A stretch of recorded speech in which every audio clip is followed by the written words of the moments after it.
Juiciest Break-Up Top 3, Jeneline Mercado and Dennis Trillo. Maraming bersyon ng kwento ang lumabas tungkol sa tunay na dahilan ng hiwalayang Dennis at Jeneline. At isa na nga rito ay ang tungkol sa di umano'y pambubugbog ng aktor kay Jen. Bunga raw ito ng matinding pagsiselos ng aktor sa ama ng anak ni Jen na si Patrick Garcia, na noon ay ilang beses daw na nahuling natutulog sa bahay ng kapuso actress. Bukod pa rito ay lumutang din ang issue ng drugs na di umano'y isa rin sa pinag-awayan ng dalawa. Ay nako, ito yung ma-action talaga, physical. Ito mas value. Dahil tumutok ang publiko doon sa mga kwento na itinapon pa raw si Jeneline sa Aray. pintuan. Hinawakan daw dito, binitbit at saka Sinakalja ka? itinapon. Paano? Gusto ko makita. Ay, wag Sige na. nga. Kasi nakakatakot, baka in a monument eh. No, gusto lang ito. Para Gusto lamang lang lalong namin makita kung maintindihan. ano. Oo. Paano yung ginawa? Diba? Hinawakan dito, itinapon sa labas ng pintuan. Bawal na daw. Bawal na daw. Ah, po ganun. eh. Okay, ay tayo. Okay. Accessory to the Kasi crime. happy na si Jeneline kay ano ni Kay Luis Manzano. Tapos si Dennis kay Bianca And King. happy tayo dahil may nanalo na sa protege. Oo. Ano naman ang mensahe mo kay Bianca King? Ganun pa rin? Hindi, kay Bianca King hindi na. Masaya na ako. Bianca, ayan. Quiz Go! Mr. Okay, mga ka-Beses, ito na ang juiciest breakups of 2011 Top 2. Juiciest Break-Up Top 2, Shaina Magdayaw and John Lloyd Cruz. Marami ang nagsasabing hindi magtatagal ang relasyong Shaina-John Lloyd at ito ay dahil sa kaliwat ka ng isyong kanilang hinaharap. At isa na nga rito ang relasyong namagitan sa pagitan ni Rufa Gutierrez at John Lloyd Cruz bago pa man maging sila ni Shaina. Ito rin daw ang madalas na ikinasiselos ng huli hanggang sa umabot na sa puntong kinailangan ng maghiwalay ng dalawa para sa ikatatahimik at ikakabuti ng mas nakararami. O in fairness naman, nag-break sandali, pero ngayon, hindi pa official, pero Nagkabalikan. hindi, they're trying to work things out. Pero, hindi natin pwedeng ikaila. Isa sa pinakamatinding breakups ito ngayong 2011. Yes. Hinaluan ng kung ano-anong issue. And nadawit pa yung pangalan ni Rufa Rufa Gutierrez. Gutierrez. At talagang grabe. And medyo parang, tumaas din yung kilay ng publiko kay Shaina dahil sa mga chismis na kumala. Dahil sa mga text na nasend niya, di ba? Tingin mo Di- di ko magkakabalik. malungkot, Tingin mo magkakabalikan. Ito nga, may chika rin ako. May naganon din ako. Anyway, ayan. sa Greenbelt, spotted, Mangkaka. spotted ang aking very, very close friend. Mimit ko pa lang yung friends ko noon. Na late lang ako. Nakita nila si Jolly tumatawid. Mimiss si Shaina. Tapos sila beso. Tapos ganunan. Ayan. In that time. So, I think, in public. Pero alam niyo ba, kasama ni Shaina at saka ni John Lloyd, yung parents ni John Lloyd sa ibang bansa. At ibig Christmas sabihin, ata sila together. maganda Official na. At Okay. least, masaya sila ngayong official Pasko. Okay. Sana ngayong Ang Pasko. anong tapuan? Ay, ma. At nako, syempre, alam mo, doon na natin hihinto, alam na ng lahat. Pero ito po ang ating juiciest top. Hindi ko pa alam. Juiciest Break-Up Top 1, Casey Concepcion at Piolo Pascual. Matatapos na ang taon pero humabol pa rin sa listahan ng Juiciest Breakups of 2011 ang beautiful couple na sina Casey at Piolo. Nagsimulang pumutok ang balitang ito nang biglang umalis ng bansa ang mega daughter para raw makapag-isip-isip hanggang sa bumalik ito at magpa-interview sa The Buzz at detalyadong ikinuwento ang naging relasyon nila ng aktor. Hindi man diretsahang inamin ni Casey ang dahilan ng hiwalayan nila ay isang malinaw na mensahe naman ang iniwan nito para sa lahat.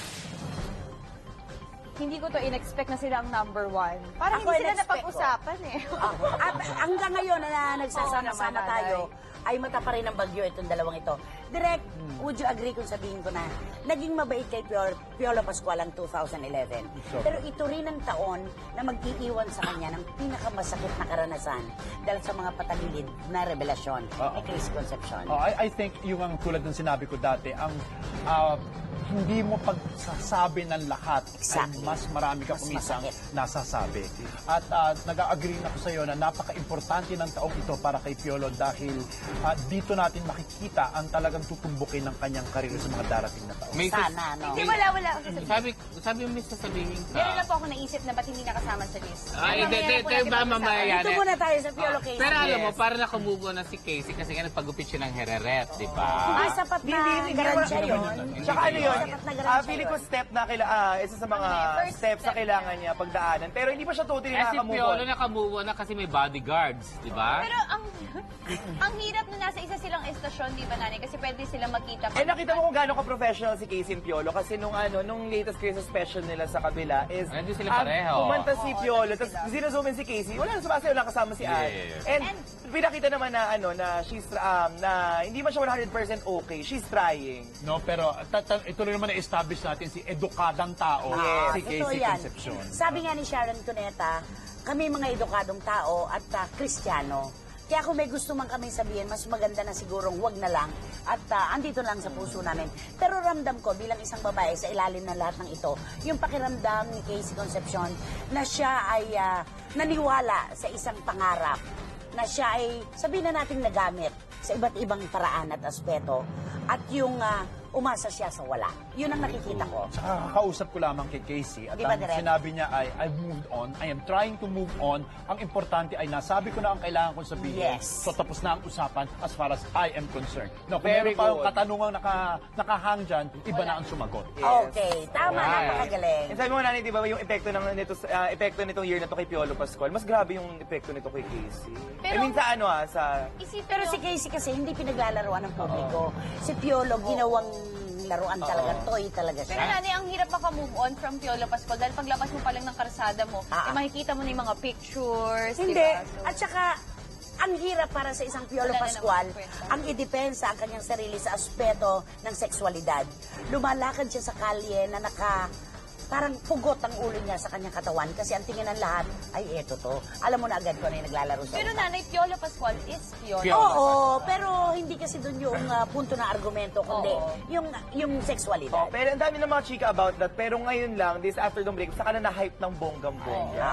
Okay. Tama. Ikaw ay, sino ang dapat nakasama rito? Una kayo. Hindi ikaw na mas bongga sa amin. Sige. Bongga yung sa akin, binong sa akin ni Direk eh. Sige. Ako bongga rin yung sa akin. Sino? Sabihin mo na isa nyo. Ano? Sino? Si Kian at si Alex? Oo, sige yan na. Nagkaroon ba ng Ay, formal hindi na naman. relasyon? Walang ano yun. Parang walang formal na Sa'yo relasyon. direct, sino sa'yo direct ang dapat sama? Kian Alex din. Hindi. Siguro kung para sa akin kung ano man yung kay Gerald at kay Bea. Kaya lang hindi na-confirm din. Oo, hindi man na-confirm yun, pero kahit marami akong masyadong alam Okay? Kaya masakit yun dahil exterior pressure ang naging dahilan sa paghihiwalay nila. Yung dahil pareho kayong tanyag at nandiyan kayo sa posisyon na yan at nanggagaling kayo sa love team, nakakaawa rin. O, kasi nagmamahalan, pero kailangan nila maghiwalay. Ako for the sake of naman, their careers. yung kay Sarah at kay Raver, Okay. walang inamin nung una hanggang sa nagpa-interview at tinanggap na nagkaroon ng espesyal na relasyon. Nadamay ang mga magulang, nag-away pati si Sarah at saka si awayan Christine pa. Reyes. Magulo, pero iisa lang ang iniwan nito. Si Sarah parang walang karapatang lumigaya. Yes. Na dapat ay Ikaw meron. naman, sino sa'yo? Ako, syempre, hindi rin ako confirm, pero inamin na nila na naghiwalay na sila. Si Jay Perillo and Chris Bernal. Ikaw siya lalas. Ay, Sino? Bakit? Maganda naman talaga yung ihip maganda yun! Paalala, tapos. Pag-usapan naman natin. O, Jay Pirillo, Chris Bernal. Pag-usapan natin yung mga breakup sa Ay, wait lang. Meron Sa ako. ABS naman. Meron ako Ay, sa meron din GMA ako naman. kasama, pero hindi siya masyadong na pag-usapan. Kasi ano lang siya, maikling romansa lang. Pero yun nga, wala na rin daw sila ngayon. Si Liz Uy and si Direk Lino Cayetano. Ayan. Pero yun nga, hindi rin na-confirm yun. Nakakahaka. Eto, Bigla na lang nawala. confirm na, hiwalay na. Bakit hindi na pag-usapan dito si Roy Flores at Carla? Hiwalay na dahil? Hiwalay na. Bakit? Anong reason? Walang otong magdadala pa kay Mga daho yun. Eh, hindi ba alam ni Direk? Nangyari dito.